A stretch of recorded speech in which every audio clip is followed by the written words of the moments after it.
Volte-se comigo nesta manhã para a carta do apóstolo Paulo aos Colossenses, no capítulo de número 4, e o versículo de número 5. Colossenses capítulo 4, versículo 5, estas palavras: andai com sabedoria para com os que estão de fora, remindo o tempo.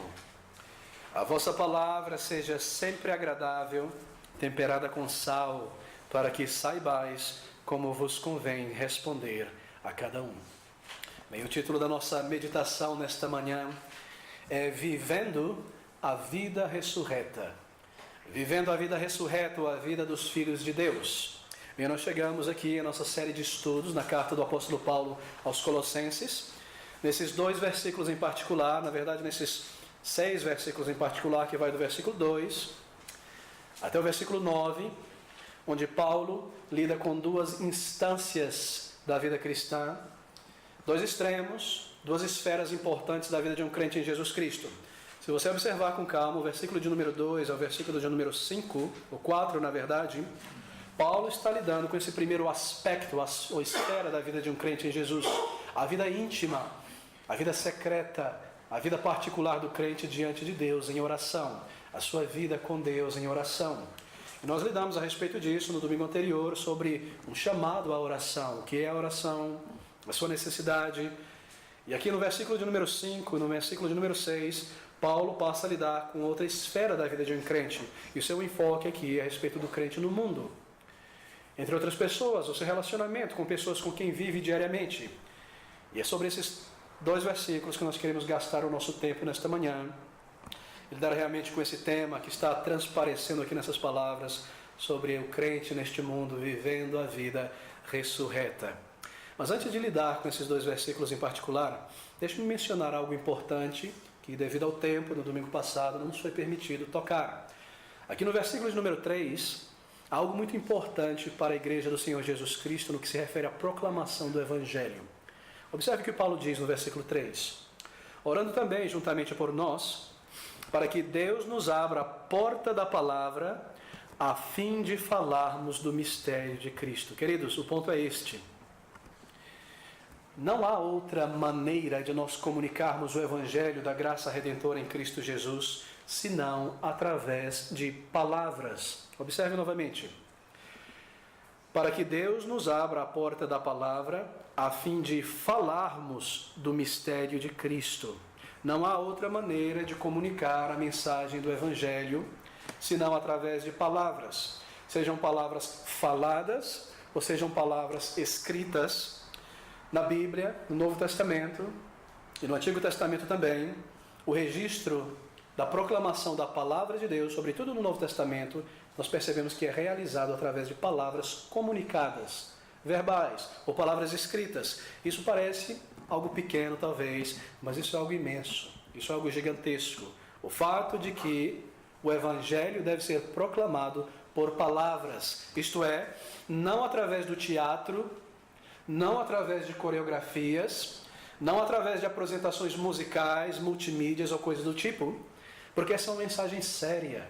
E tudo aquilo que é sério é transmitido através de palavras. Aí você vê pessoas reunidas, elas estão conversando, é um assunto sério, e o que elas fazem? Elas usam palavras, elas conversam. Você não vê uma pessoa atuando, fazendo uma mímica para comunicar alguma coisa séria, não é? Assim, tudo aquilo que é sério, tudo aquilo que é profundo é comunicado por palavras. E isso é algo muito necessário de ser dito em nossos dias, porque as pessoas tropeçam neste aspecto. Queridos, tudo aquilo que é sério deve ser comunicado por palavras, e o Evangelho da graça redentora é a mensagem mais séria que um ser humano pode comunicar sobre a face da terra. Deixa-me dar um exemplo.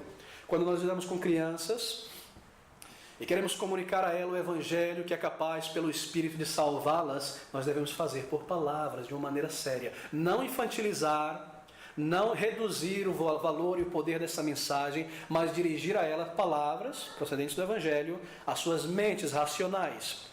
Você está lidando com a mensagem de vida ou morte. E uma mensagem de vida ou morte deve ser comunicada de uma maneira séria, solene, obviamente com simpatia e clareza. Deixa eu me dar um bom exemplo. Se você fosse um médico, um pneumologista, por exemplo, e você tivesse um paciente, e ele tivesse um tipo raro de câncer nos pulmões, e pelos exames que você realizou, você descobrisse que ele tem menos de 2 semanas para viver, E ali você entrasse em contato com aquele paciente depois dos exames e chamasse ele ao consultório, a família dele, e dissesse: olha, eu tenho uma notícia muito séria para dar para vocês. O câncer se alastrou por toda parte. Eu preciso dizer algo para cada um de vocês, especialmente para você, paciente. Você pensa que seria correto para aquele médico falar sobre uma mensagem de vida ou morte e anunciar para aquela pessoa que ela tem menos de 2 semanas o que ela precisa fazer, que ela pegasse um fantoche e colocasse em sua mão o médico e começasse a dizer ao paciente, brincando: você tem menos de 2 semanas para viver? E como nós poderíamos agora pegar esse evangelho, uma mensagem de vida ou morte, de salvação, e por um fantoche querer comunicá-los a crianças, almas eternas? Tudo aquilo que é sério, tudo aquilo que é grave, tudo aquilo que é uma questão de vida ou morte deve ser comunicado de maneira séria e por palavras. E é isso que Paulo está dizendo aqui. Isso não é algo pequeno. Observe essas palavras. Para que Deus nos abra a porta da palavra, a fim de que? De falarmos o mistério de Cristo. Isto é a respeito do Evangelho. Esse é o método apostólico. O método da pregação. O Evangelho deve ser pregado, comunicado, é claro. A pregação deve ser simpática, interessante, se ajustar à capacidade do ouvinte, deve ser cheia de sentimentos sempre, mas deve ser estritamente comunicada por meio de palavras. Palavras são tudo na comunicação da mensagem do Evangelho. As promessas de Deus estão conectadas à pregação da palavra. Paulo, ele não apenas comanda Timóteo, mas ele conjura Timóteo diante de Deus que faça o quê? Que cante a palavra, não é? Que pregue a palavra. Conjuro-te diante de Deus e dos anjos, que pregue a palavra. E assim a palavra de Deus deve ser pregada, e nós nos mantemos nessa posição com toda a firmeza da comunicação da mensagem do Evangelho. Mas pastor, os tempos mudaram, as técnicas mudaram, mas a mensagem não mudou. E o método também não mudou, porque o método é proclamacional, é de proclamar a palavra. Sim, nós usamos o rádio, a internet, a televisão, mas sempre para comunicar diretamente a palavra do Evangelho, de uma maneira racional, dirigida à mente, independência do Espírito Santo, para que ele tome essa palavra do Evangelho e convença o pecador e o traga a Cristo. Não de uma maneira indireta, não por meio de um show, de um teatro, indiretamente querendo comunicar alguma mensagem do Evangelho.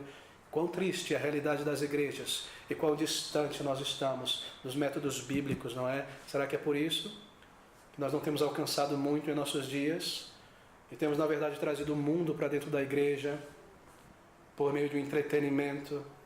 Interessante, não é? Recentemente, eu estava esperando o ônibus na frente de uma igreja evangélica e isso era noite, aquela igreja estava realizando um show. Na verdade era uma discoteca dentro daquela igreja, literalmente, luzes coloridas virando as pessoas no chão. E um rapaz passou e parou, eu estava do lado ali no ponto de ônibus.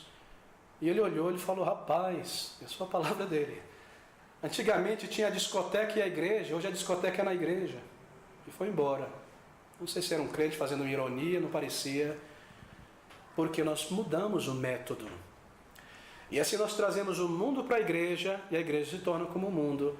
Isso não é algo pequeno, queridos, para que Deus nos abra a porta da palavra, a fim de falarmos do mistério de Cristo Jesus. Bem, nós nos mantemos neste método e dependemos do Senhor Jesus Cristo para que Ele use a nossa palavra, comunicada ou escrita, para trazer almas a Cristo Jesus e manter a sua igreja.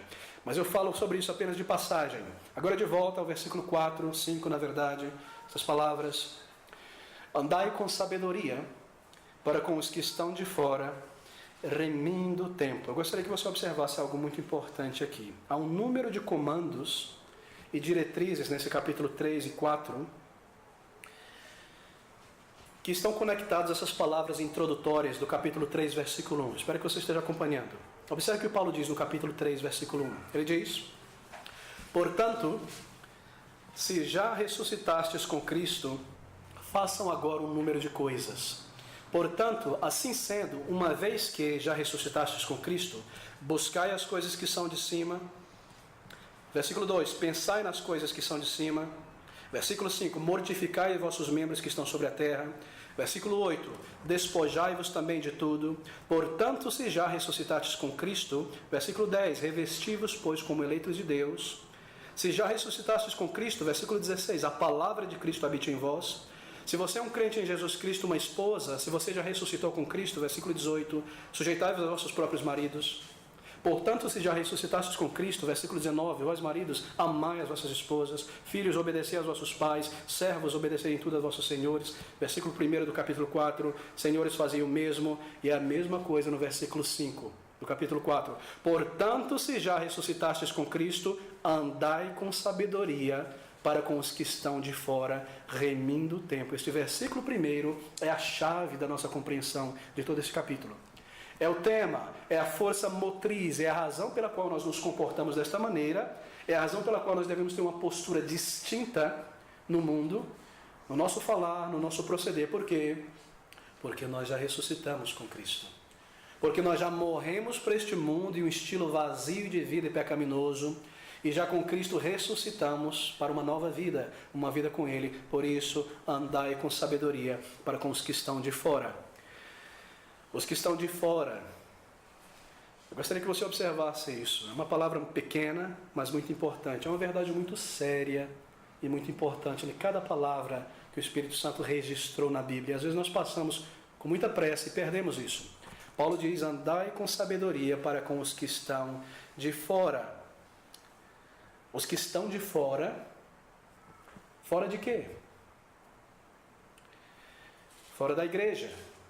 Mas não fora do prédio da igreja de tijolos e telha e cimento e azulejos, não, queridos. Os que estão de fora de Cristo, fora da comunhão com Deus, fora da salvação, fora de qualquer consciência de Deus, fora de qualquer bênção do Senhor. As pessoas não gostam, na verdade, da ideia de separação e discriminação em nossa cultura contemporânea. A palavra discriminação é odiada em toda parte, detestada. Mas saiba que Deus faz uma discriminação aqui nesse versículo. Ele diz, andai com sabedoria para com os que estão de fora. Há aqueles que já estão dentro e há aqueles que ainda estão de fora. E isso é um fato. Embora nós tenhamos que falar com toda simpatia e consideração e amizade com as pessoas, nós precisamos levá-las a compreender que enquanto elas estão fora de Cristo, elas são as de fora. Porque é assim que Deus olha sobre a humanidade. Deus apenas divide o ser humano em duas categorias e nada mais, os de fora e os de dentro. Aqueles que estão em seu Filho Jesus Cristo e aqueles que não estão. E se há alguém aqui nessa manhã, nessa condição, e você não veio a Jesus Cristo ainda em arrependimento, e não dobrou o joelho diante dele em arrependimento pela fé, você se encontra ainda do lado de fora de Cristo, querido, eu devo te dizer que você nunca experimentou o perdão de Deus ainda.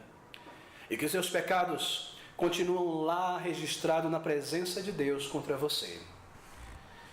E você nunca experimentou ainda aquela nova vida que vem pela fé em Jesus Cristo, um novo início, uma nova alegria, o senso de propósito na vida, a certeza de vida eterna, porque você permanece ainda do lado de fora. Mas amigos, viver como alguém que está do lado de fora é algo terrível.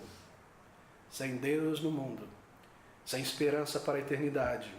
E morrer como alguém que está do lado de fora é algo trágico, banido da presença de Deus, para longe da sua presença, para um lugar de tormento. Mas não precisa ser assim. Não é necessário que seja assim, porque você pode entrar ainda.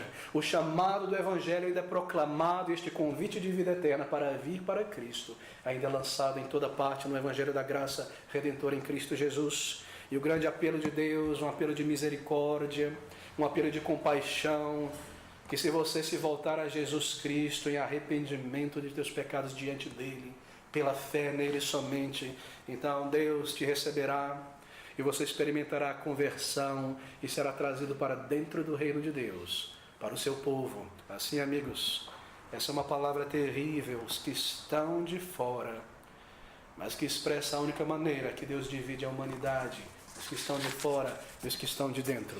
Bem, na nossa sociedade, ou melhor, na sociedade dos Colossenses mais particularmente, havia muitos problemas para um crente. Observe o versículo 5 novamente. Andai com sabedoria para com os que estão de fora, remindo o tempo. Na sociedade que os colossenses viviam, e em muitas outras partes do mundo antigo, sob a cultura romana, grega daquela época, haviam todos os tipos de rumores contra crentes em Jesus Cristo, contra os cristãos.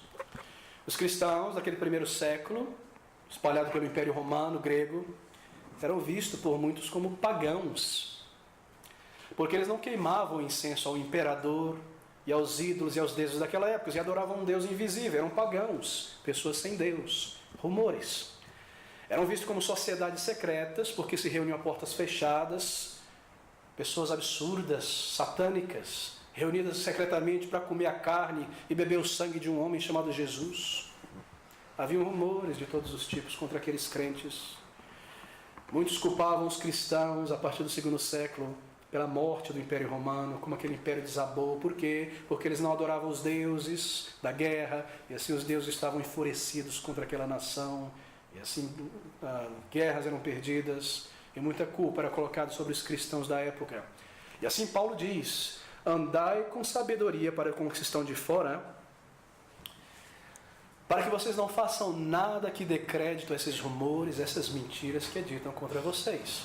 Esse é o contexto aqui. Comporte-se diante das pessoas como vocês devem se comportar, porque vocês já ressuscitaram com Cristo. E aí usa o termo sabedoria. Andai com sabedoria para com os que estão de fora. Sabedoria no convívio com aqueles que não conhecem a Cristo Jesus, para que eles sejam atraídos para dentro, para que eles percebam através do vosso comportamento, atitude, maneira de reagir e agir, que aqueles falsos rumores são na verdade falsos. E quão verdadeiro isso é para nós em nossos dias, não é? Quantos rumores há sobre um crente em Jesus Cristo? Pessoas ingênuas, pessoas vazias, pessoas mais preocupadas com picuinhas do que com coisas importantes, pessoas que não conhecem a vida, presas a tantos ritos e tantas coisas, que não conhecem, sabem desfrutar da vida, pessoas fracas. Quantos rumores, né? Quantas interpretações, quantas percepções. Assim, a palavra do apóstolo Paulo para nós também hoje é exatamente isso. Andai com sabedoria para com aqueles que não conhecem a Deus, em teu lugar de trabalho, na escola, na vizinhança, na rua. Andai com sabedoria para com os que estão de fora. E ele usa duas palavras interessantes. Ele usa a palavra andar e ele usa também a palavra palavra. Ele usa duas metáforas interessantes. Andai. Bem, andar é uma das coisas mais comuns que todo ser humano faz. Nós andamos o tempo todo. E o nosso andar nos leva a estar entre pessoas. E aqui andar então quer dizer conviver, postura. Os lugares que nós nos encontramos deve ser com sabedoria, deve ser com discernimento. E então palavra, aquilo que nós falamos e comunicamos, a maneira que nós expressamos o que nós cremos sobre vários assuntos que são importantes para as pessoas de fora. Nessas coisas, na nossa atitude e na nossa conversação, sabedoria é necessária para um bom testemunho. Bem, queridos, é evidente que o que está em vista nessas palavras é o testemunho público do crente no mundo. Em 1 Coríntios capítulo 10, versículo 32, Paulo diz essas palavras: não dando escândalo a ninguém. 1 Coríntios capítulo 10, versículo 32, leia comigo. Portai-vos de modo, podereis usar também andai de modo, portai-vos de modo, que não deis escândalo, nem aos judeus, nem aos gregos, nem à igreja de Deus. E nós podemos aplicar isso a esse contexto de Colossenses. Portai-vos de modo que não deis escândalo, nem ao judeu, nem aquelas pessoas que são religiosas, mas que não conhecem a Cristo Jesus, nem aos gregos, nem aqueles que desprezam o cristianismo e não conhecem a Deus, nem muito menos a igreja de Deus. Portai-vos de modo que não deis escândalo. Essa palavra escândalo é muito interessante. Escândalo no grego é um tropeço que é colocado no caminho. Dar escândalo é a mesma coisa de colocar um tropeço para que alguém caia. Essa é a ideia. Escândalo aqui não quer dizer uma histeria, alguma coisa do tipo apenas, mas quer dizer colocar um tropeço no caminho de alguém. Andai ou vivei de maneira que você não coloque o tropeço no caminho de ninguém que está buscando a Deus, ou que poderia estar observando em tua vida a razão da tua esperança para que ela busque também Jesus Cristo. Escândalos, um tropeço, não colocar um tropeço no caminho de ninguém. Um mau testemunho, uma palavra errada, uma atitude errada, um comportamento equivocado, que leve uma pessoa a tropeçar para fora de sua busca do Senhor Jesus Cristo. E essa pessoa é desencaminhada. E nós pensamos a respeito das crianças mais uma vez. Quantas crianças se tornam adolescentes e jovens e abandonam a igreja? Por causa de um mau testemunho de crentes na igreja. ou de familiares que dão escândalos, que colocam um tropeço por um mau testemunho diante das crianças. Sim, elas não eram salvas ainda, mas elas estavam sob o som do Evangelho, que é poderoso para conduzir uma pessoa a Cristo Jesus. Quantos escândalos em igrejas, irmãos? Pecados abertos, não disciplinados, e as pessoas estão olhando. E o jovem, o adolescente, tem um senso crítico muito aguçado, nós sabemos bem muito disso. E quando ele vê algo do tipo, um balde de água fria jogado na água. Quantos escândalos? Muitos são escandalizados, caem para fora da igreja. Sim, não foram salvos, como eu disse, mas estavam ali buscando, talvez, sob o som do Evangelho. Oh, queridos, é sobre isso que Paulo está dizendo: andai com sabedoria para com os que estão de fora, com aquele que não foi salvo ainda dentro de tua casa, no local de trabalho, mesmo dentro da igreja, onde há tantas pessoas que vêm, que não nasceram de novo, que estão num processo de busca, que estão se voltando ao Senhor Jesus Cristo. Será que nós colocaríamos uma pedra de tropeço diante das crianças de nossa igreja? Por um mau testemunho, por uma vida indisciplinada, por palavras, por temperamentos, por atitudes carnais. Essa é a palavra de Paulo. Tomar cuidado com os escândalos, com tropeços que nós podemos colocar diante de outras pessoas. Em 1 Tessalonicenses, capítulo 4, versículo 12, ele expande um pouco esta ideia da necessidade de sabedoria na vida. 1 Tessalonicenses 4, 12. Para que andeis honestamente para com os que estão de fora, e não necessiteis de coisa alguma. Andeis honestamente. Bem, um crente, ou melhor dizendo, um não crente, ele não dará valor algum ao nosso cristianismo, se eu posso colocar nesses termos, baseado apenas naquilo que nós cremos ou dizemos.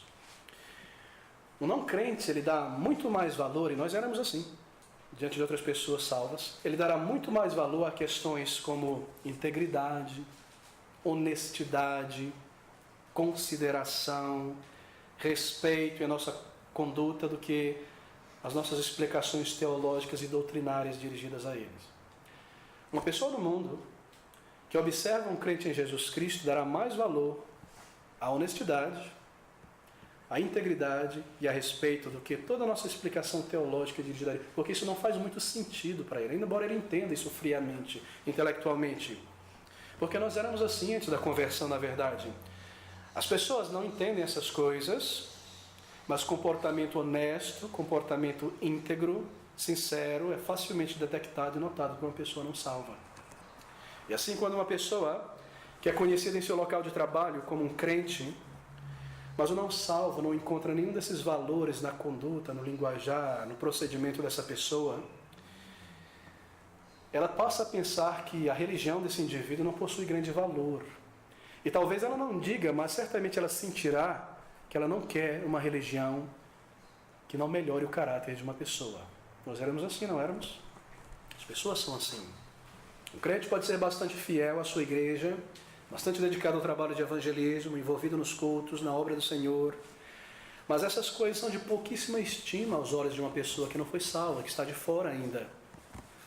Uma pessoa não regenerada, porque se isso não for acompanhado de um caráter reto, honesto, íntegro, bem, queridos, as pessoas perceberão isso. E é isso que Paulo está dizendo aqui em Tessalonicenses: andai com honestidade, retidão no seu procedimento. Um bom profissional, um vizinho amável, uma pessoa que cumpre a sua palavra, que não apenas põe da boca para fora, não fazendo nenhum esforço depois para cumprir o que foi dito, apenas para agradar com palavras. As pessoas percebem isso. E nós percebemos. O que está em vista aqui é a vida pública de um crente. Paulo lida nos primeiros versículos 4 a 5, 2 a 4, perdão, com a vida íntima, secreta do crente diante do Senhor Jesus Cristo, a vida de oração. E agora ele volta a falar sobre o crente no mundo. Andai com sabedoria para com os que estão de fora, remindo o tempo. Uma melhor tradução desse termo remindo seria redimindo, porque traz uma força muito maior. Ele diz remindo o tempo, ou redimindo o tempo, para ser mais preciso. E essa é uma aplicação para o que ele acabou de falar aqui no versículo anterior. Ou melhor, também para o que ele vai falar no versículo 6, a respeito da palavra, temperada com sal e com sabedoria. Ele diz: andai com sabedoria para com os que estão de fora, remindo o tempo em cada oportunidade, em cada encontro, em cada interação. Use disso para testemunhar do Senhor Jesus Cristo. A palavra remir aqui no original é a ideia de comprar algo, comprar de volta, ou comprar de um uso inferior para aplicar a um uso superior. Assim, cada oportunidade que nós temos no mundo, com pessoas com quem conversamos e lidamos, use a oportunidade, remindo o tempo, para testemunhar de Cristo, para trazer palavras, para urgir, para instar uma pessoa que talvez não viva mais um dia ou 2 dias, nós não sabemos, a respeito de Cristo. Em outras palavras, queridos, nós estamos andando neste mundo e o nosso tempo é determinado e nós precisamos ser conscientes quanto ao tempo que nós temos em nossas mãos para usá-lo de modo a glorificar a Deus. Quantas pessoas passam em nosso caminho? Quantas pessoas sentam ao nosso lado no metrô e no ônibus? Ou com quem esperamos numa fila de banco, ou no posto de saúde? Será que você tinha um folheto no bolso, uma palavra preparada para auxiliar a pessoa, remindo o tempo para testemunhar de Cristo Jesus? Então ele diz no versículo 6, a vossa palavra seja sempre agradável, temperada com sal, para que saibais como vos convém responder a cada um. Estou seguindo com um pouco de pressa nesses versículos, para nós chegarmos a um ponto no versículo 5 que é necessário nós lidarmos nessa manhã. Mas o versículo 6, palavra temperada com sal, para que saibais como vos convém responder a cada um. Palavra sã, uma conversa sã, é o que ele está dizendo aqui. Algo sadio. Ele não se refere a um vocabulário erudito, intelectual, cheio de frases bonitas que soam inteligentes, como as pessoas gostam de usar, não é? Para aparentar inteligência e cultura, frases desse tipo, né? Que nós ouvimos em toda parte, para soar inteligente. Nada disso. Ele não está lidando com isso.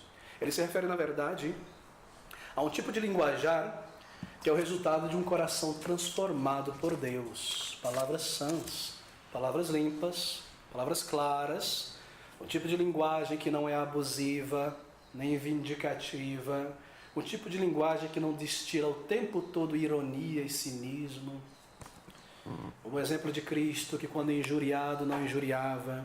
Queridos, uma linguagem que é verdadeira, amável, limpa, não linguagem negativa o tempo todo. Há pessoas que são tão negativas. Sim, há tantos problemas em nossa volta, mas será que nós precisamos negativar tudo em volta? Tudo é ruim, tudo é errado, tudo é terrível, tudo é calamitoso. Nós somos esses crentes em Jesus Cristo. E se há alguém no mundo que pode experimentar alegria e paz, esse é o crente. Mas se nós somos essas pessoas de linguagem negativa o tempo todo, que esperança, que alegria é essa que nós estamos comunicando? Palavras amáveis, não julgando ao extremo, sendo balanceado. Aqueles que julgam tudo ao extremo. Todo comentário sobre algo é terrível, muito feio. Será que não há nada de positivo? Não há nada de balanço. E a pessoa com quem você está comunicando percebe essa injustiça no comentário.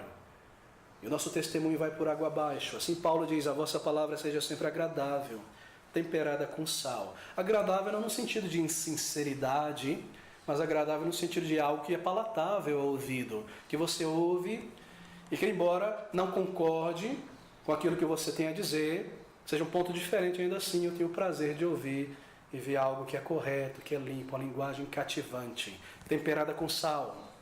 Aquelas pessoas que o Senhor Jesus Cristo chama de o sal da terra, não podem ter uma linguagem insípida, irmãos, sem sabor.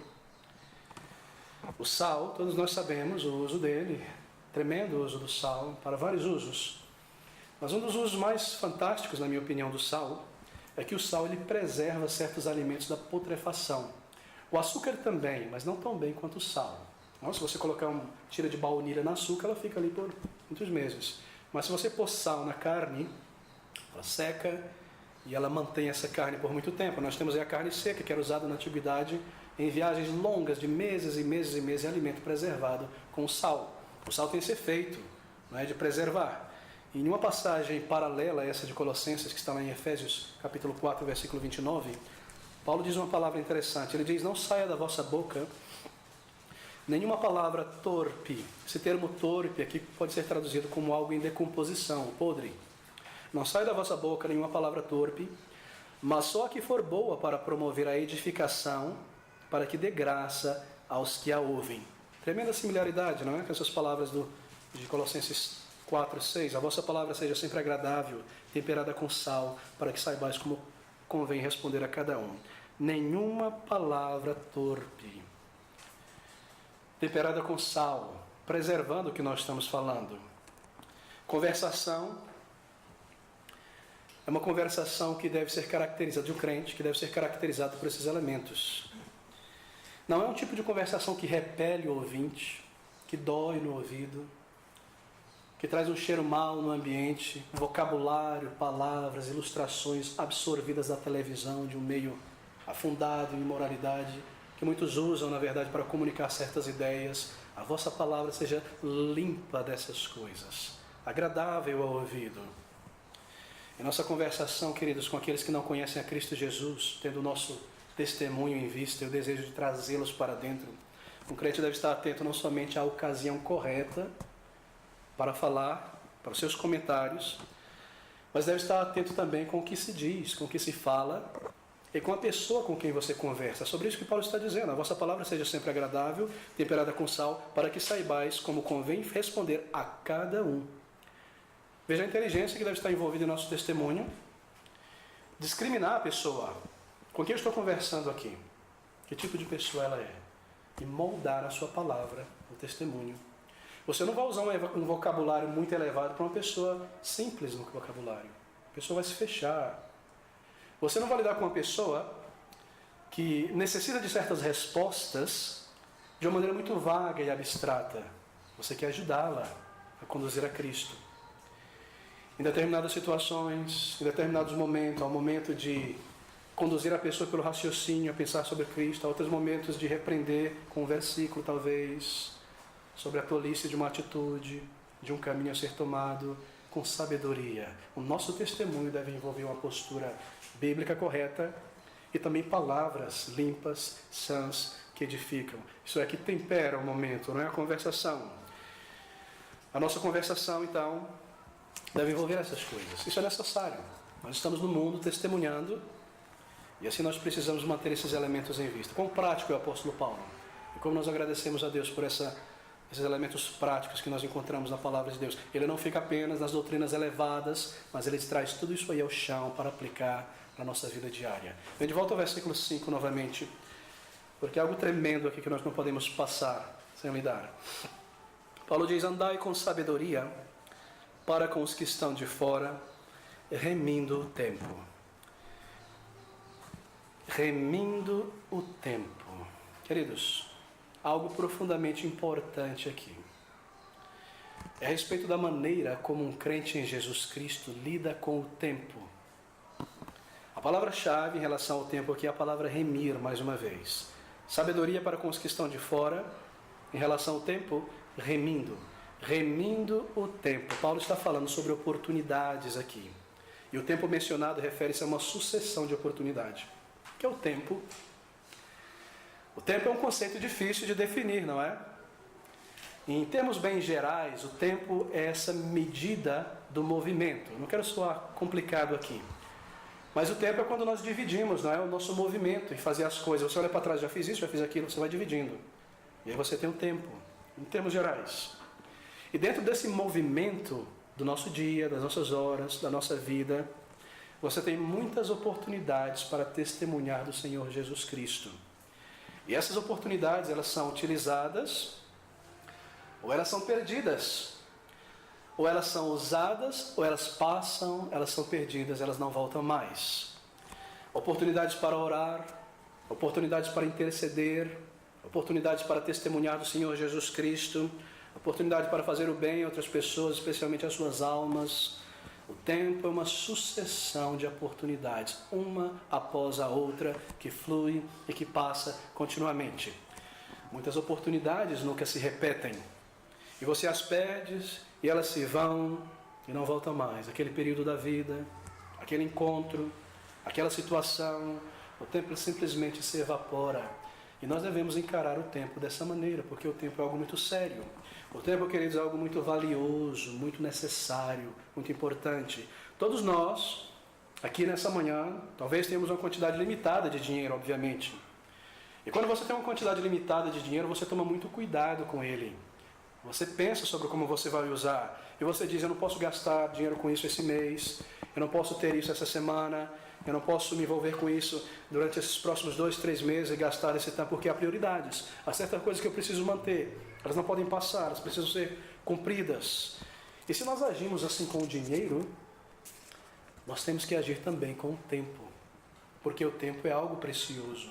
Nós temos um tempo limitado, e quando ele passa, ele não volta mais. E um dia esse tempo se esgotará, ele é limitado. Você tem um trabalho, esse trabalho consome horas do teu dia, muitas horas talvez. Você está em casa e precisa manter a casa em pé e fazer um número de atividades e coisas para a casa continuar funcionando e habitável. E nós temos que realizar um grande número de tarefas diariamente. Quanto tempo então você tem disponível para o Senhor durante a semana? Para o testemunho, para a oração, para o relacionamento pessoal com Ele? Bem, diante dessa situação, você tem pouco tempo de fato. Pouquíssimo tempo, na verdade.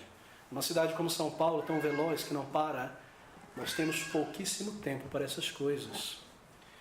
E assim você precisa ter a melhor postura em relação ao tempo que está em tuas mãos, para não desperdiçá-lo. É sobre isso que Paulo está dizendo aqui. Remindo o tempo. Use o tempo com sabedoria. Use o tempo precioso que você tem em suas mãos, como dinheiro que vai se acabar e você não vai ter mais para usar novamente. Use o tempo com sabedoria. Lá no livro de Salmos, no capítulo 90, nós temos essas palavras tão profundas. Versículo 12, uma oração de Moisés: ensina-nos a contar os nossos dias de tal maneira que alcancemos corações sábios. Nós não podemos nos comportar como crianças em relação ao tempo. É necessário sabedoria para o uso do tempo. Criança não parece ter um senso do passar do tempo, né? Elas vivem como que fora do tempo. Correm de um lado para o outro e o tempo passa, elas não percebem. Nós não podemos agir assim em relação ao tempo. Remindo o tempo. Talvez, se nós pensarmos sobre essa crise de água em São Paulo, isso nos ajude a considerar o valor do tempo. Estamos aí, não é? Anos após anos, usando água, abrindo a torneira, tomando banho, deixando a torneira ligada, varrendo a sujeira com um jato de água e tudo mais. De repente, a água se foi. Quem esperava? Quem imaginava? Coisas que nós tomamos como garantido, como permanente, como eterno. De repente, você não tem água e as pessoas param e dizem: ao menos se as pessoas não tivessem barbeado com a torneira ligada o tempo todo, nem varrido a sujeira com um jato d'água, nem deixado a mangueira transbordar dentro do vaso, a gente teria toda essa água para usar agora e não passaria sede, a planta não morreria, etc, etc, etc. E assim é o tempo. Quanto tempo desperdiçado, quanto tempo que foge e evapora de nossas mãos com coisas inúteis ou superficiais ou passageiras. Nós dizemos: se ao menos eu tivesse essa idade, se ao menos eu tivesse 6 meses livres para fazer só isso, se ao menos eu tivesse isso, mas não voltará mais. Se foi. Assim Paulo diz: remindo o tempo. Queridos, são muitas as maneiras em que o tempo evapora de nossas mãos. Muitas vezes nós perdemos muito tempo sonhando acordado. Muitos de nós sonham acordado bastante, na verdade, não é? Imaginando, talvez não sobre coisas frutíferas ou produtivas, ou planejando alguma coisa que precisa ser realizada, mas imaginando o tempo todo, coisas superficiais, onde eu sou o centro da imaginação, e a superpersonalidade, e o tempo é queimado, e se evapora, e não volta mais. O tempo é gasto, muitas vezes, desperdiçado, com autocomiseração, descontentamento, e remoendo, por que isso aconteceu, e por que isso aconteceu, e por que daquilo, etc. E de repente o tempo desaparece, e as coisas mais importantes do dia e da semana não foram feitas, e a nossa comunhão com Deus, nem oramos, nem testemunhamos. Muitas vezes conversas superficiais ou vazias, talvez não sejam conversas pecaminosas ou indevidas, mas vazia, superficial. E muito tempo é desperdiçado, e muita oportunidade é desperdiçada. Veja esse versículo 5 novamente. Andai com sabedoria para com os que estão de fora, remindo o tempo. Irmãos, há algo brilhante aqui. Eu gostaria que os irmãos percebessem isso. Essa é a sabedoria do Espírito dada a Paulo. Andai com sabedoria para com os que estão de fora, remindo o tempo. Algo aqui que nos ensina sobre a maneira que Deus espera que nós lidemos com o tempo. Espero que vocês tenham percebido a força, a gravidade do tempo para um crente. Ele diz, remindo o tempo. Essa é uma palavra muito interessante, remir. Muitas traduções da Bíblia, traduções modernas, traduzem da seguinte maneira: faça o máximo do tempo ou das oportunidades. Bom, isso é muito desafiador realmente, uma tradução assim. Mas isso não é uma tradução, isso é uma paráfrase. Porque no texto original no grego a palavra remir está presente. E como essa palavra é tão importante na Bíblia, ela deveria aparecer na tradução também. Tradutores precisam tomar muito cuidado.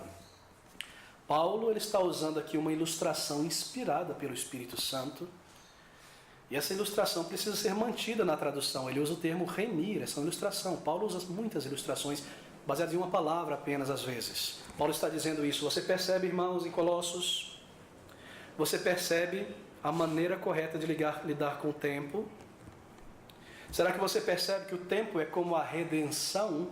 Remindo o tempo. A palavra remir significa comprar algo, como eu mencionei alguns minutos atrás. É como se você estivesse no mercado atrás de algo para comprar, para adquirir, algo valioso, algo necessário, algo útil.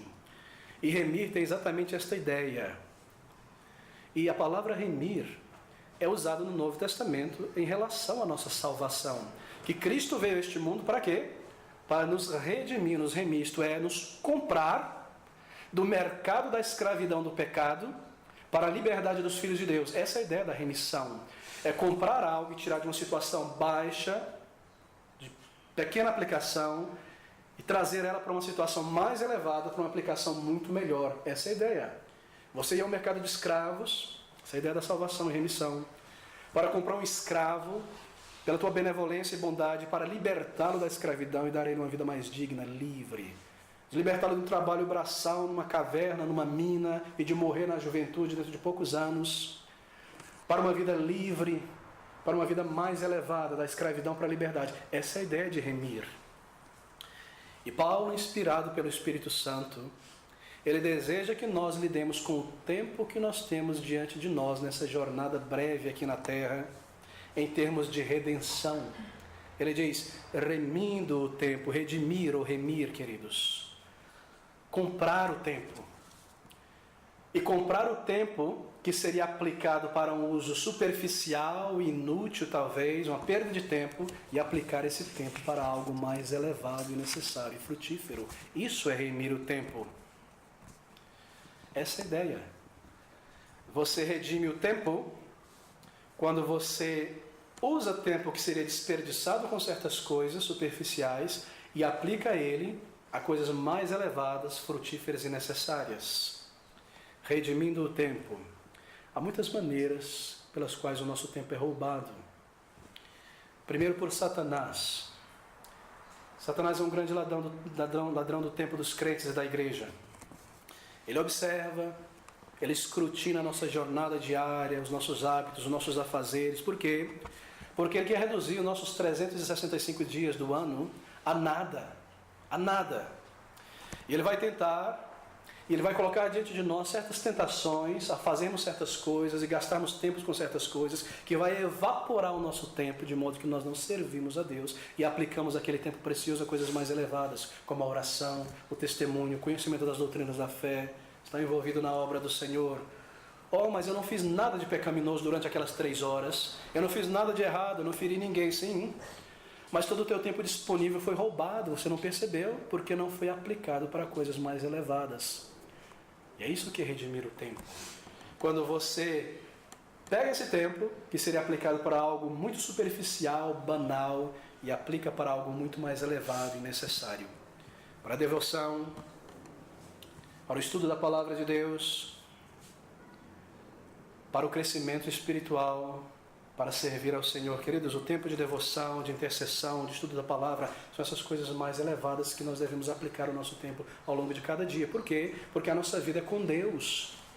Se nós precisamos cuidar da casa, pagar as contas, fazer uma série de coisas, mas nós precisamos aplicar também o nosso tempo para as coisas mais elevadas da vida. Será que não há nenhum testemunho de Cristo durante a semana? Será que não há leitura da palavra? Nem intercessão, nem oração, o tempo simplesmente se foi. E eu chego ao final do dia, e ao final da semana, e Satanás me roubou e furtou todo o tempo que eu tinha disponível para glorificar a Deus. E você precisa comprar esse tempo de volta, redimi-lo, não das mãos de Satanás, obviamente. É por isso que essa é uma boa palavra aqui, redimir, redimindo o tempo, comprar o tempo perdido e usá-lo corretamente. Mas isso lhe custará algo. Comprar o tempo me custa algo, como comprar qualquer coisa. Não é fácil recuperar um tempo perdido. Você não pode apenas dizer ao Senhor: Senhor, eu perdi tanto tempo, me perdoa, toma minha vida em tuas mãos, eu vou viver para ti e me usa. Bom, isso é necessário, isso é correto, uma rededicação da vida. Mas você terá que fazer algo que lhe custará algo, porque redimir ou comprar o tempo nos custa algo. Lhe custará algo para ter o tempo perdido de volta. E qual é o custo da redenção do tempo, irmãos? Bem, talvez você terá que controlar drasticamente certos apetites. Não pela comida, mas por lazer demasiado, por televisão demasiada, por estar deitado no sofá por mais tempo do que o necessário, por viagens desnecessárias. Você vai ter que vender certas coisas para comprar esse tempo e aplicá-lo, recuperando o que foi perdido agora para glorificar a Deus, para crescer, para testemunhar, para conhecer as doutrinas da fé. Recuperar o tempo perdido nos custa algo. E assim é necessário muitas vezes sacrificar e vender certas coisas para levantar o capital necessário para comprar algo. Eu preciso pagar por isso. Assim eu diminuo certas coisas que gosto de fazer muitas vezes, mas talvez eu tenha gastado muito tempo com essas coisas, que suga muito do tempo precioso do meu relacionamento com Deus. Queridos, o que nós precisamos vender? Quais são as coisas que precisam ir para fora para podermos comprar tempo precioso, que esse gasto não volta mais, e recuperar tempo perdido, e crescer mais, e servir mais, intercedermos mais, estarmos na casa do Senhor. Redimir o tempo custa determinação. Esse é um preço muito alto para nós comprarmos o tempo de volta. Bem, você planejou, e eu orei essa semana, e decidi ter uma lista por quem eu vou orar ao longo dessa semana, por cada irmão da igreja. E você tomou essa decisão. Eu quero ler todo esse livro da Bíblia ao longo dessa semana, cada capítulo. Eu quero ligar para tal e tal irmão, irmã e pessoa e testemunhar do Senhor Jesus Cristo e ajudar esse irmão. E você fez uma lista e você planejou ler certos livros, manter certos capítulos de bons livros fluindo para que você termine a tua leitura desses livros. Mas de alguma forma o tempo simplesmente passou e você chegou ao final desta semana, dessa quinzena, e você não fez quase nada daquilo que havia planejado. Foi bom planejar, mas é necessário mais do que o planejamento. É necessário determinação. É necessário fazer acontecer. E é necessário tirar e mover aquelas coisas que se interpõem em nosso meio, que nos impedirão de chegar a esses pontos que nós trouxemos diante de Deus em oração para os cumprir. Determinação é necessária para redimir o tempo, para comprá-lo de volta. Remindo o tempo, diz o apóstolo Paulo. Como comprar o tempo, então? Comprar o tempo custa. Você vai precisar economizar, sacrificar algumas coisas para comprar algo de grande valor. Muitas vezes, é muito difícil hoje que alguém esteja morando numa casa, já consiga comprar uma casa maior ou um carro melhor. A maioria das vezes você tem que vender aquela propriedade para conseguir comprar uma outra e juntar por um certo tempo, não é? A mesma coisa, você vende um carro, algum objeto para tentar comprar um carro maior, com mais assentos, para comprar algo de maior valor, algo mais caro. Assim também é com o tempo. Você precisa vender certas coisas diariamente para ter aquele tempo necessário para comprar com esse tempo aquilo que é de mais valioso e precioso. Oração, comunhão com Deus, intercessão. Queridos, para nós redimirmos o tempo, cada um de nós precisamos ter uma perspectiva clara, semanalmente, sobre as coisas que são mais importantes em nossa vida. Para nós redimirmos o tempo e aplicarmos ele da maneira correta, nós precisamos ter claro em nossa mente o que é o mais importante para mim ao longo deste dia. Qual é a coisa mais importante nessa jornada da minha vida, nesses próximos meses, semanas? Porque é para essas coisas que nós redimimos o tempo, para aplicar nelas. As coisas mais importantes na vida de um crente referem-se à sua comunhão com Deus. Paulo o tempo todo está lidando com isso. Enquanto nós estamos nesse mundo, em nossas esferas de atuação, como marido, ou como esposa, ou como filho, ou como empregador, ou como empregado, dentro dessas organizações provisórias para este mundo apenas, Paulo enfatiza o nosso relacionamento com Deus. E nosso relacionamento horizontal com as pessoas em toda parte é sempre um elemento vertical do nosso relacionamento. Está aqui no versículo 18 em diante, nós tocamos nisso alguns domingos atrás. Assim, a adoração na casa de Deus, o serviço do Senhor, alcançar almas com o Evangelho, comunhão com Deus, crescer no conhecimento da fé e da vontade de Deus é algo de extrema necessidade enquanto nós estamos jornando aqui.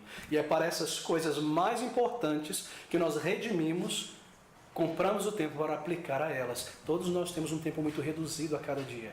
São muitas coisas a serem feitas, o trabalho, responsabilidades, etc. Você terá pouco tempo para se dedicar ao Senhor e ao crescimento nessa jornada. Deus não nos pede que nós abandonemos o trabalho, nem a criação dos filhos, nem nossas responsabilidades. Mas enquanto nós estamos fazendo isso, nós colocamos em Deus o nosso foco, servindo a Ele e adaptando as outras coisas em volta.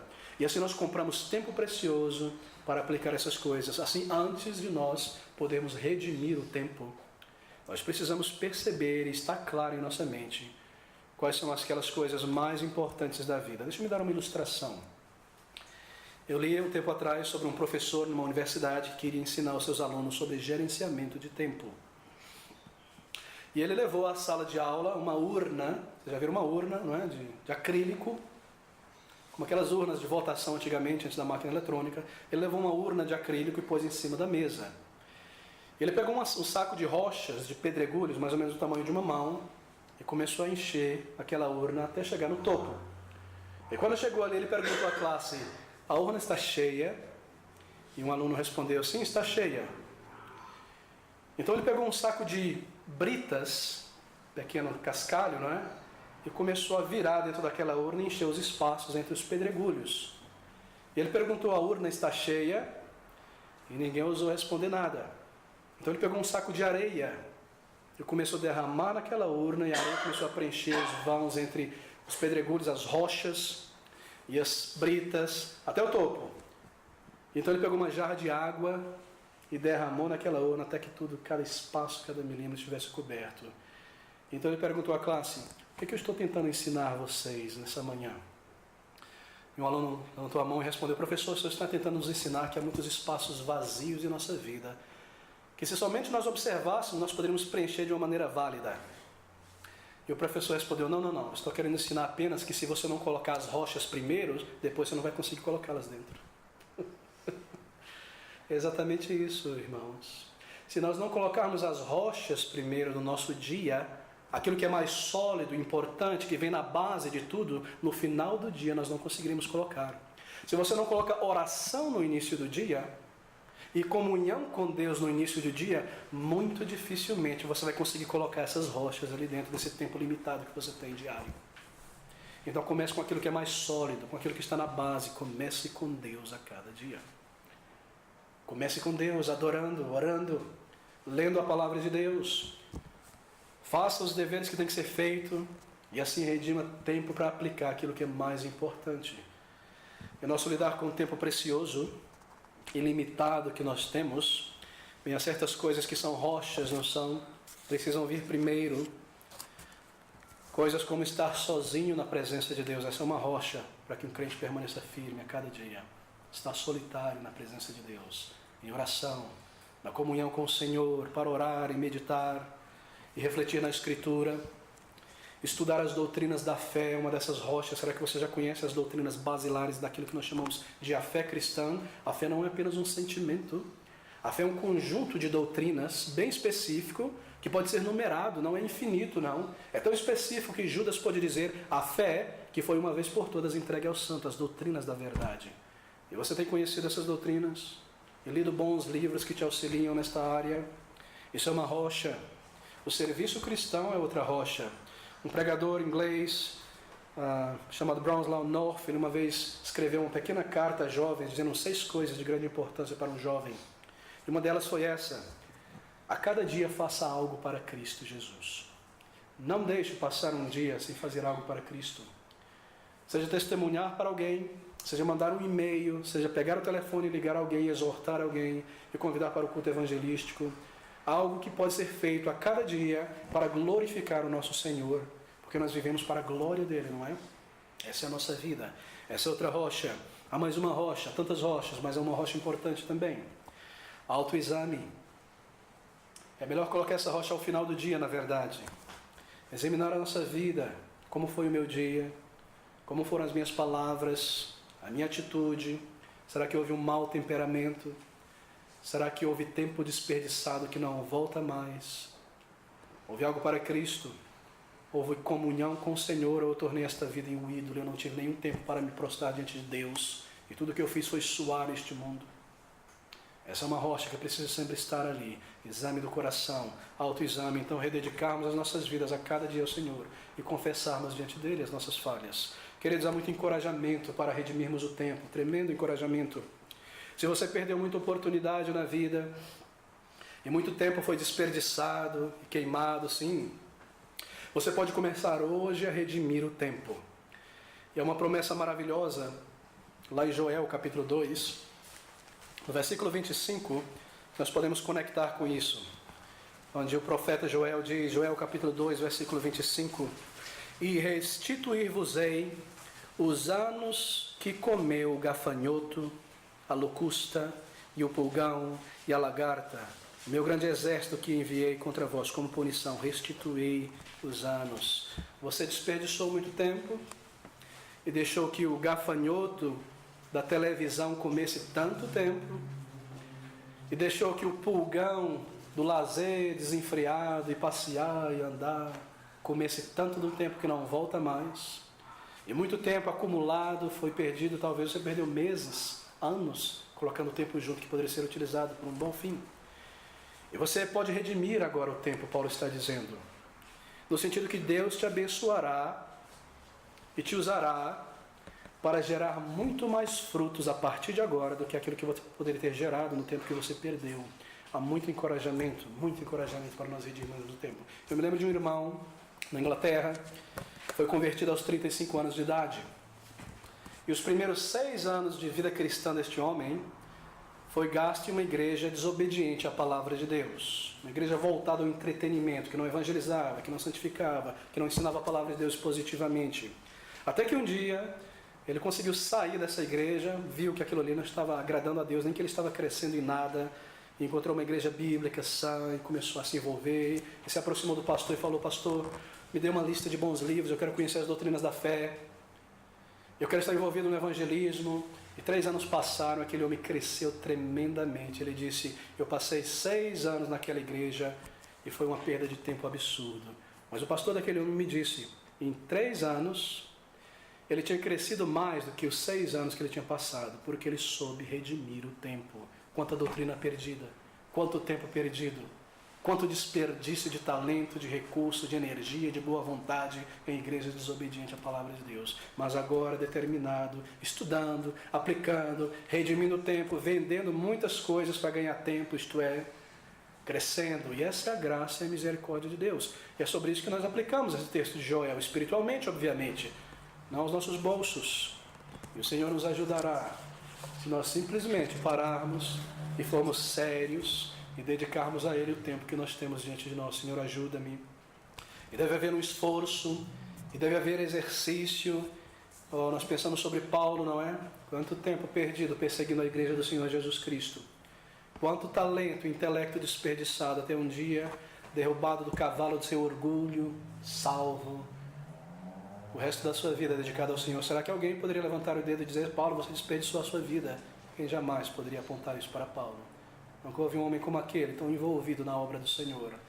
Depois de tantos anos desperdiçado com o mundo, Deus o ajudou a compensar, alcançando muito, muito mais para a glória de Deus. Querido, compre o tempo de todas essas coisas infrutíferas, de pouco proveito, tempo precioso como ouro precioso, para aplicar em coisas que haverão de glorificar a Deus, plantando para a eternidade. Sim, você precisa de lazer, você precisa de descanso, você precisa estar com outras pessoas informalmente, mas não de um modo que você roube tempo necessário para as coisas mais importantes, para o reino de Deus, para a tua vida com Ele. Remir o tempo. Bem, você não pode remir o tempo de uma vez. Você precisa remir o tempo em partes. Você não pode dizer ao Senhor: Senhor, toma minha vida, todo o meu tempo em tuas mãos e usa para a tua glória. Sim, é muito belo fazer isso, e muito romântico também, mas você não conseguirá fazer isso, porque você não tem toda a tua vida em tuas mãos. O que você tem em tuas mãos é esse dia de hoje, talvez essa semana, mais uns 15 dias, algo que você consegue lidar, não é? Gerenciar. E é exatamente isso que você deve dar a Deus. Você reme o tempo aos poucos. Assim compre o tempo que está em tuas mãos, ao teu alcance. Sirva agora. Conforme você está trabalhando, criando os filhos, você compra o tempo ao longo do dia para dedicar às coisas mais importantes. E sabe o que você descobre ao final da tua vida? Que você viveu a tua vida inteira para Ele. Cada dia você dedicou uma porção para o Senhor. Cada dia da tua vida foi dedicado ao Senhor. Porque Deus não pede que você pare de trabalhar e pagar as suas contas. Você precisa fazer essas coisas, mas a cada dia dedicando tempo às coisas mais importantes. E assim você terá vivido a tua vida para a glória de Deus. Você percebe isso? Você pode sim fazer uma promessa a longo termo. Senhor, toma minha vida por inteiro para Ti. Mas você só conseguirá cumprir essa promessa vivendo dia a dia, entregando o que está dentro de tuas mãos, porque você não tem toda a tua vida em tuas mãos. É como pagar uma casa, não é? Você diz: eu vou pagar por uma casa. Mas na verdade você vai passar os próximos 25 anos pagando por ela, até que você tenha e a use, mas você já está dentro dela. E ela é tua, não é? Assim, você deseja o restante da tua vida para o Senhor. Isso é maravilhoso. E deve ser assim que nós devemos pensar. Então você precisará dedicar uma porção de cada dia, para que nenhum dia passe em branco, que não haja vazios na tua vida, no final da vida. E você tem que olhar para trás e dizer: 6 meses, nada para o Senhor. 3 semanas, nada para o Senhor. Não foi a vida inteira para a glória de Deus. Queridos, quantas promessas maravilhosas para redimir o tempo, para você dedicar a tua vida, testemunho, serviço a cada dia, evangelismo. Em que estágio da vida você se encontra? Nós estamos lidando com o tempo.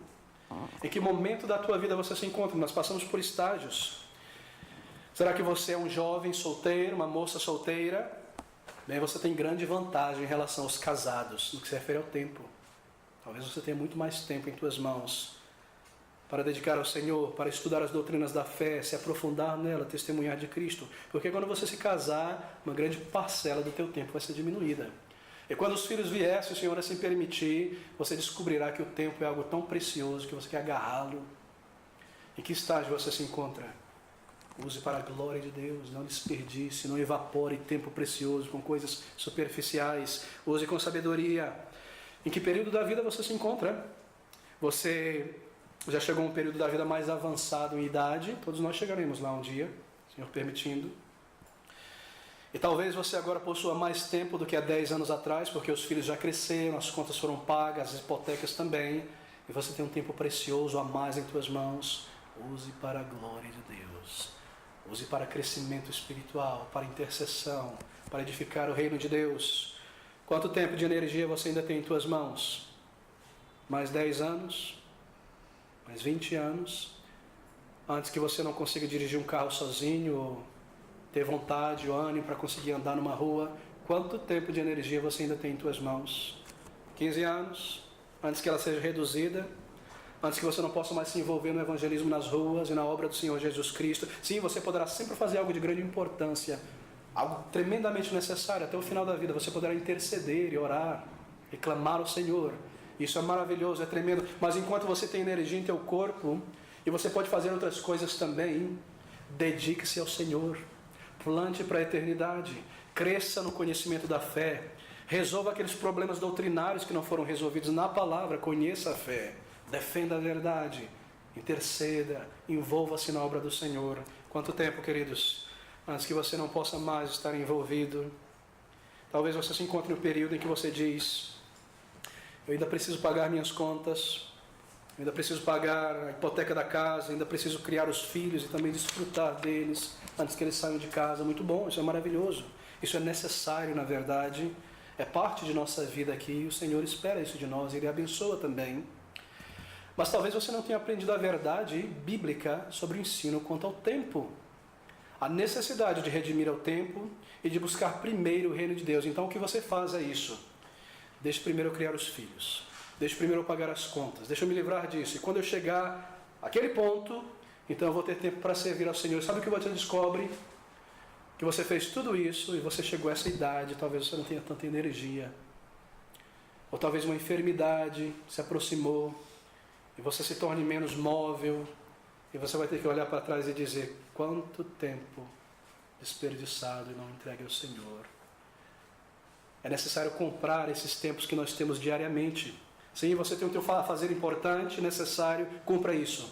Mas observe o tempo, redima o tempo para o Senhor, para aplicar a Ele, para a glória do Senhor, para o crescimento da sua igreja, para o bem de almas. Amigos, onde encontrar tempo para comprar uma vida tão corrida como a nossa, diariamente, numa cidade como essa? Onde encontrar tempo para comprar? Deixa-me sugerir algo que nós concluímos aqui. O governo do estado de São Paulo está tentando procurar por reservas mortas de água, não é? Reservas fechadas, tampadas por aí para suprir a cantareira, a reserva da cantareira. Talvez seja um bom exemplo para nós. Onde comprar tempo para redimir? Bem, você pode começar a comprar tempo daqueles sonhos acordados que às vezes tomam meia hora, 1 hora, sonhando demais acordado, sonhos de ganância e de poder, e de ser o super-herói do estágio, coisas que desagradam a Deus e não te levarão a lugar nenhum. Compre, evite tais pensamentos. Sim, é necessário imaginação, especialmente para planejar certas coisas, mas se é simplesmente algo superficial que está evaporando o teu tempo, compre dali, essa meia hora, esses 40 minutos, dá tempo de você ler 3 capítulos desse livro, que você precisa conhecer essas doutrinas importantes.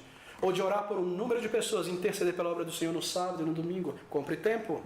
Não desperdice tempo, tempo precioso, tempo que não volta, tempo como nossos dias. Você pode comprar tempo tentando realizar os teus deveres necessários com mais pressa. Realize logo. Não permite que se desdobre ao longo de todo o dia algo tão simples que poderia ser feito em meia hora, em 1 hora, para que você tenha mais tempo dedicado à palavra de Deus. Tempo precioso, compre dali talvez. Compre tempo de suas emoções. Isso é algo necessário muitas vezes, irmãos. Muitas vezes amarguras tomam conta de nosso coração. E nós passamos horas e dias remoendo em cima dessas amarguras, coisas que nos entristecem realmente.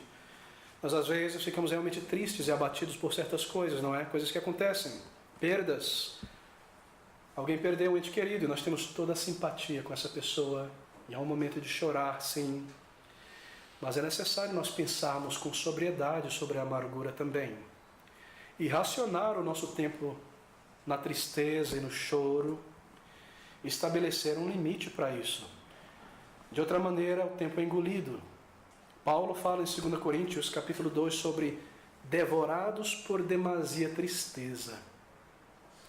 Isso é algo que nós podemos considerar também. É necessário estabelecer um limite. Nós continuamos como crentes jornando para a eternidade.